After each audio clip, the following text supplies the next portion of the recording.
What's up everybody, Maran here for another My Week With video. So this week I've been driving the 2025 Hyundai Elantra N, and there's no changes for 2025, so save you some time here. But when Hyundai offers to send you an Elantra N again, even though I just reviewed one last year, I'm not going to say no, because I absolutely adore the Elantra N.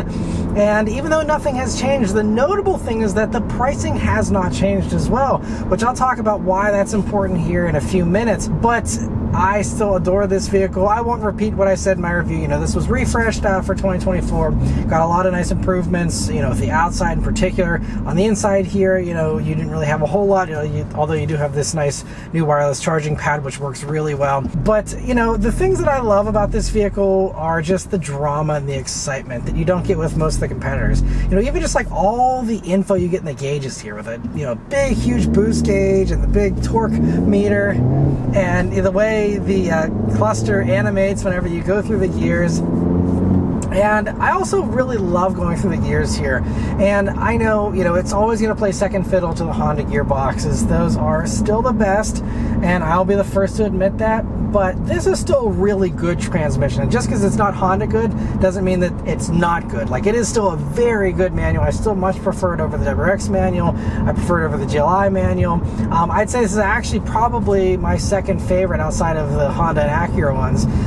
And this whole car too, you know, I drive a lot of ordinary stuff these days, and even, you know, a lot of sporty stuff, though nothing really communicates quite like this, at least, you know, in this kind of a price segment where, you know, the steering, you feel, you know, the bumps in the road, it really communicates with you, and that's something that you don't really get a whole lot of in modern cars.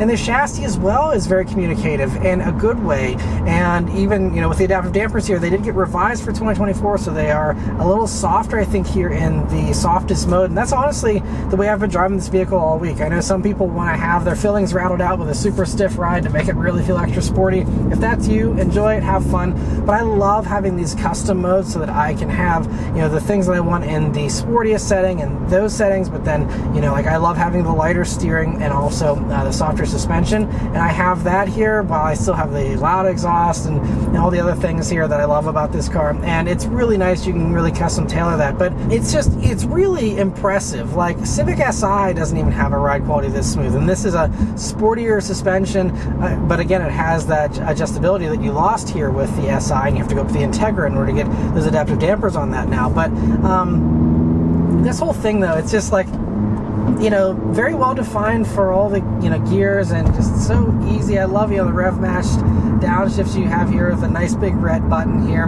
And yeah, you know, there also is still the DCT version if you want to have, you know, a little bit more power with that NGS mode.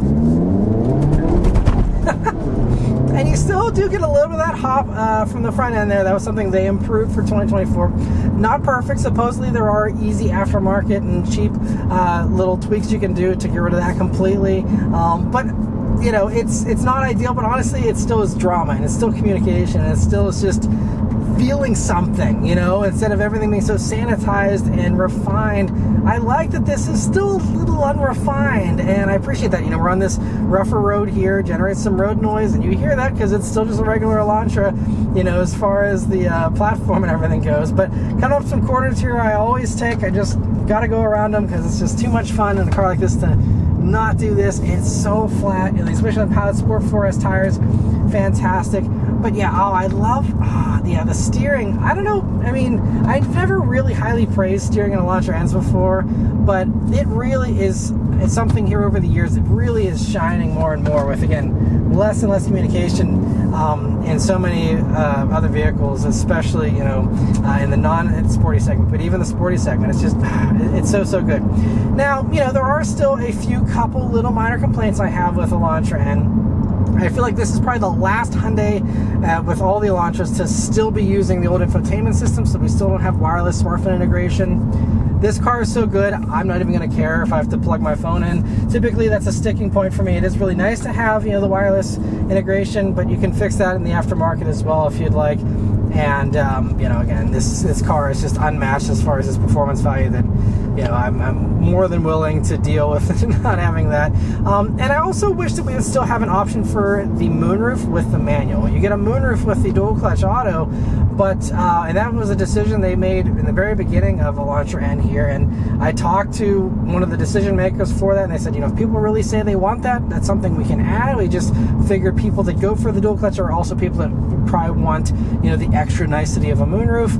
I still don't agree though, and I guess the sales figures, or at least just the feedback, has suggested that people don't want that combo, at least not in enough numbers to justify them investigating bringing it. But that is still something that at least I myself would like to see. Let me know in the comments if you'd like to see that as well. But another acceleration. And the exhaust too, if you're someone who's nervous about this being a little bit too much, you can turn off the crackles and pops there, with again the various modes for the exhaust, but it's not that loud. And honestly, I don't know if it's just my memory, I remember it being louder than it is now. I don't think there were any changes to that, but it's just, maybe I have a higher tolerance for exhaust noise now or something, but it really isn't bad. And even in this louder setting, I think they could have gone a little bit louder, but and then that front limited slip diff, the way it claws 3 corners when you put the power on a little too early, let that diff do its work. This is still so phenomenal. And so really, again, the last thing that I want to hit on here briefly is just the pricing that hasn't changed. Everything's going up in price, and at least as of now, the time we're filming this here in May of 2025, pricing has not gone up on these. So still $35,545, no options other than the dual clutch for about $1,500, and then the color being the only other option there. So that's about as high as pricing gets on these, and that is notable because WRX for 2025 got a big price increase and got rid of its base trim, so now you got to get a premium, and that's $37 grand, and you still have no premium stereo like you get here in this. You don't have the other niceties really. It's just you get all-wheel drive in the WRX, and that's really the big draw for most buyers of that. And also it's apparently very good with responding to mods, and it does get a lot of power for not much money if you do want to go and tune them. But, as far as factory performance, I still, every day, all day, would rather have an Elantra N. And the fact that now this comes in $1,500 less than, that lowest version of that, which, by the way, is just cloth seats in that regular. You have Alcantara here in this. I don't love Alcantara either, but it just feels a little more premium these days than a base WRX for, again, less money than the WRX. And even like GLI these days, is only about $1,500 less, and that's like 50 less horsepower in the GLI. Now, that does give you the moonroof and does give you ventilated seats and some extra luxuries, plus the adaptive dampers. GLI is actually very nice and very well done. And another one, you can fix the power deficiency with some mods if you'd like, but it doesn't have the character-filled exhaust either, and it doesn't have a shifter nearly as good as this. Handling's not as good as this. There's a lot of other things where that falls a little short. Again, at least that one's a little bit less expensive, but still for the $1,500 extra, I still would rather have this, even though I myself would like to have ventilated seats and have those luxuries. This car is too much fun to have to worry about that stuff. I just go for this. You won't regret it. I absolutely adore the Elantra N still. And again, it's commendable that the pricing hasn't gone up because they see what WRX is doing. They see what the others in the segment are doing, and they could increase the price, and maybe they will.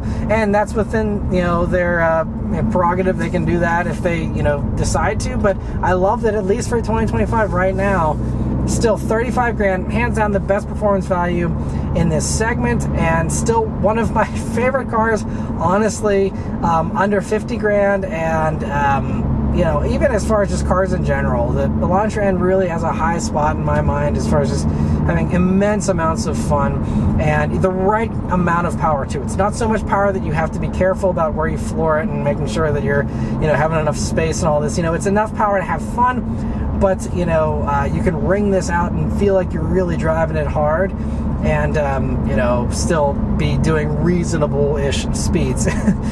So Anyway, yeah, and also want to celebrate that we have the Elantra N still here for 2025. I sure hope they keep these going for a long time. There's rumors of maybe even a larger engine in the future for next generation Elantra, and this may be towards the end of it because we do have the new platform that the Kia K4 has introduced. I'm assuming that Hyundai will get that as well for a new Elantra because this vehicle is getting a little older now at this point. But I'm just enjoying these while we have them around. May they live forever. But in case they don't, I'm very much appreciating the ability to still have fun little $35,000 performance sedans like this. Yeah, this thing is still just so awesome.